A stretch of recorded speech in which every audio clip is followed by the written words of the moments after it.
Sir जय Hind. Major general Rajan Kochhar sir, जय हिंद। बहुत बहुत शुक्रिया समय देने के लिए। Thank you sir.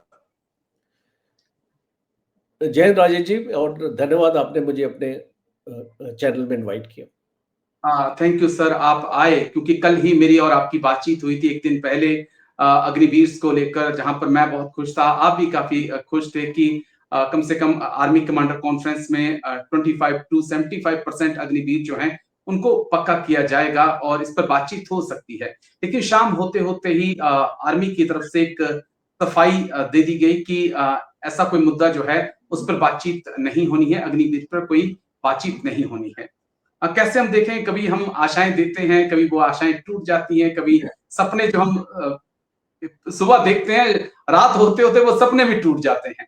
तो इसे हम कैसे देख सकते हैं सर? क्योंकि अग्निवीर भाई बहुत खुश थे। मेरी और आपकी बात कम से कम 18 से 20,000 लोग देख चुके हैं और कई बच्चों के माता पिता उस बातचीत को देख चुके हैं और उनके बड़े अच्छे अच्छे कमेंट्स आए हैं। लेकिन अब मुझे खुद फील हो रहा है कि मैं इस वीडियो को डालूं कि नहीं डालूं सर। देखिए राजेश जी, इसको एक नेगेटिव इंटेंट के साथ मत लीजिए, बिकॉज प्रपोजल है फौज की तरफ से अग्निवीर को रिव्यू करने का प्रपोजल एग्जिस्ट करता है, और शायद उसमें ये सारे मुद्दे भी शामिल हैं जिसका हमने आपके प्रोग्राम में कल जिक्र किया था। तो हम जब इसको सामने लेके जाते हैं तो आपको एक चीज देखनी पड़ेगी कि आर्मी कमांडर्स कॉन्फ्रेंस जो होती है और जो उसके एजेंडा पॉइंट्स होते हैं वो कॉन्फिडेंशियल होते हैं। वो पब्लिक कंजम्पशन के लिए पब्लिक मीडिया में ये पॉइंट्स आते नहीं हैं, और इसीलिए जब ऐसी एक न्यूज़पेपर रिपोर्ट आती है कि ये आर्मी कमांडर्स कॉन्फ्रेंस में पॉइंट है और ये डिस्कस होगा, तो फौज को ये क्लैरिफिकेशन देनी पड़ी, बिकॉज कोई भी ऐसी चीज लीक नहीं होनी चाहिए जो आर्मी कमांडर्स अपनी कॉन्फ्रेंस में डिस्कस करते हैं, पहली चीज। और दूसरा, जहां पे अग्निवीर का मुद्दा है, देखिए ये स्टैंड करता है, और राजनाथ सिंह जी ने भी बताया, अगर आप उनकी स्टेटमेंट्स भी पढ़े और सुने कुछ महीने पहले, कि अग्निवीर को हम रिव्यू कर रहे हैं और 4 साल से पहले हम इस स्कीम को रिव्यू करके और इसको और बेहतर बनाने की कोशिश करेंगे। तो मुझे ये लगता है कि आपके जितने भी व्यूअर्स हैं उनको इसको एक नेगेटिविटी में नहीं जाना चाहिए, पैनिक में नहीं जाना चाहिए। ये एक मुद्दा है और एग्जिस्टिंग है और रियल है, क्योंकि हम सब तो चाहते हैं कि अग्निवीर को आप वाइंड अप करें स्कीम को, बट शायद वो एक बहुत एक ऐसा पॉलिटिकली डिस्ट्रक्टिव कदम हो सकता है गवर्नमेंट के लिए। पॉलिटिकली गवर्नमेंट शायद नहीं ये डिसीजन ले, पर जो ये रिव्यू की बात हो रही है, और जब मैं कुछ सीनियर ऑफिसर्स अभी जो सर्व कर रहे हैं उनसे बात करता हूँ, तो मुझे ये इम्प्रेशन मिलता है उनकी तरफ से कि ये स्कीम को रिव्यू किया जा रहा है, और काफ़ी ये चीज़ें इसमें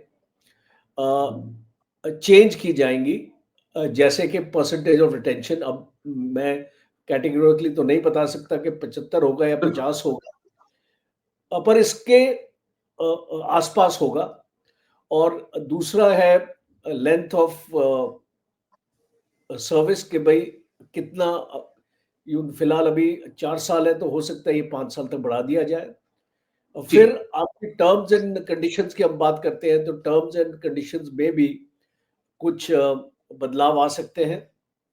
और खास तौर पे देखिए, आपको ये देखना पड़ेगा, अग्निवीर को एक समांतर ट्रीटमेंट मिलना चाहिए यूनिट में, जो रेगुलर हमारे ट्रुप्स को मिलता है। उनको ऐसा फील नहीं होना चाहिए कि वो कुछ इंफीरियर हैं, और वो जो उनकी जो स्टेटस है वो कम है। तो मुझे नहीं लगता कि अग्निवीर को ऐसे सोचना भी चाहिए कि उनका स्टेटस कम है। उनका स्टेटस बराबर है एक रेगुलर सोल्जर्स। और कोशिश गवर्नमेंट की अब ये रहेगी कि ये जो अनोमलीज हैं, जो असमानताएं हैं दोनों टाइप की रिक्रूटमेंट में, इनको कम से कम समानता लाई जाए। मीन्स बहुत डिफरेंसेस नहीं होने चाहिए और जी। मेजर जो आपके इश्यूज है उसमें समानता आनी चाहिए। तो मुझे मैं ऐसा लगता बीच है में आपको कि टोक रहा हूँ, आप अपनी बात रखिएगा क्योंकि आपने एक बड़ी अहम बात कही सर, क्योंकि कल मेरी और आपकी जो बात हुई उसके बाद एक व्यूअर्स का कमेंट आया कि सर मैं अग्निवीर हूं, मैं आपके साथ बात करना चाहता हूं, तो मैं किसी के साथ अपना नंबर शेयर नहीं करता हूं। फिर मैंने उनको अपना एक मेल दिया, मेरा मेल है, उसके ऊपर जो बात उन्होंने अपना दर्द बयां किया, उसमें यही बात मेंशन की गई है सर, जो मैं आपको बीच में टोक कर कहना चाह रहा हूं कि उन्होंने यही कहा अग्निवीर ने कि सर हमें एक अलग नजर से यूनिट के अंदर, बटालियंस के अंदर देखा जाता है और ये चीज हमें अखरती है। ये चीज सर, ये अब उस बच्चे का मेल आया, वो कह रहा है, मैं नहीं कह सकता हूं कि वो असली अग्निवीर है या नकली है भी नहीं है, लेकिन ये मेल मेरे पास आया, बाकायदा उसने मेरे से मेल आईडी ली और उस पर मेल किया। सर कैसे हम देखें इस चीज को? राजेश जी, जहां तक मेरा इनपुट है, बिकॉज मैं भी कमांडिंग ऑफिसर से मिलता रहता हूँ और मेरे रेजिमेंट के और दूसरे रेजिमेंट के कमांडिंग ऑफिसर से मिलता रहता हूँ। मुझे कोई ऐसी रिपोर्ट नहीं दी गई कि इनको वो लोग अलग समझते हैं। मुझे एक एक इम्प्रेशन ये दिया गया कि हमारे लिए एक अग्निवीर का जवान उतना ही महत्व रखता है जितना हमारे लिए एक रेगुलर सोल्जर रखता है। तो ये मुझे लगता है कि एक एबरेशन हो सकता है या कुछ यूनिटों में ऐसी चीज हो रही होगी। बिकॉज अगर एक जवान ने आपको रीच आउट किया है और उसने अपना दर्द आपके साथ शेयर किया है तो उसमें एक सच्चाई है और जी कोई ऐसा नहीं करेगा आउट ऑफ द वे जाके आपको कांटेक्ट करेगा और अपना जो अपनी हालत और अपनी सिचुएशन आपको बयान करेगा। तो मैं पूरी तरीके से सहमत हूँ। ये जो जवान है जिसने आपको रीच आउट किया है और मुझे लगता है कि उसके यूनिट के जो ओहदेदार हैं, कमांडिंग ऑफिसर से लेके जितने भी वहाँ ऑफिसर्स हैं और सरदार साहिबान हैं, सूबेदार मेजर्स हैं, जेसीओ एडजुटेंट है, इस टाइप के आपके जो आपके ओहदेदार है, सीएचएम है, तो जी। उनको की जिम्मेवारी लेनी चाहिए। और थैंक यू। और मैं ये सोचता हूँ कि जहाँ पर भी ये हो रहा है वो बंद होना चाहिए। बिकॉज इस तरीके की भेदभाव हम एक फौज की यूनिट में नहीं रह सकते। वो यूनिट की एकता के लिए, उसकी बिल्कुल। ऑपरेशनल एफिशिएंसी के लिए और उसकी एक स्पिरिट कोर के लिए और उसकी यूनिटी के लिए आई थिंक ये एक सेटबैक रहेगा अगर वो इस तरीके से अगर एक सोच रखते हैं। तो कैसे आप एक लड़ाई में अपने अग्निवीर को साथ लेके जाएंगे अगर आप उसके मन में एक भेदभाव की भावना डाल रहे हैं? तो मुझे लगता है ये गलत है।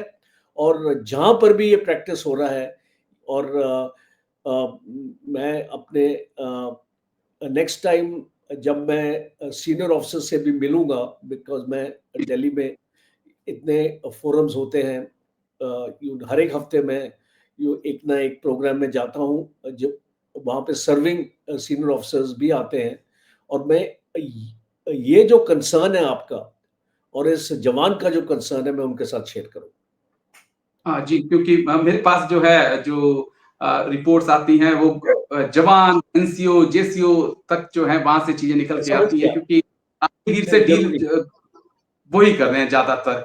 ऊपर बिल्कुल। तो अच्छी अच्छी बातें सूबेदार मेजर साहब पहुंचाते हैं, लेकिन नीचे हाँ। कई चीजें जो होती हैं वो दब कर रह जाती हैं। मैं एक दो पॉइंट आपसे और समझना चाहूंगा जो मेरे पास आए, कि 4 साल बाद जो सर अग्निवीर परमानेंट होता है, क्या उसकी जीरो से सर्विस काउंट होगी या वो 5 साल की सर्विस उसकी मानी जाएगी? कैसे हम इसके ऊपर भी सवाल आए हैं कि सर क्या हमारी 5 साल सर्विस गिनी जाएगी या फिर हम जीरो से शुरू करेंगे? एक पॉइंट और आया हमारी वीडियो पर कि सर एक जनरल साहब ने कहा कि सभी अग्निवीरों को बाहर कर दिया जाएगा, फिर 25% को रखा जाएगा।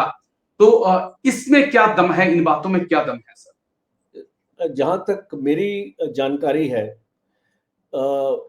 ये अग्निवीर जो रिटेन होते हैं इनकी सर्विस दोबारा से शुरू होगी और ओके। इनको 4 साल की जो इनकी जो सर्विस है उसका बेनिफिट नहीं दिया जाएगा। जहाँ तक मेरी जानकारी है, मैं इस एस्पेक्ट को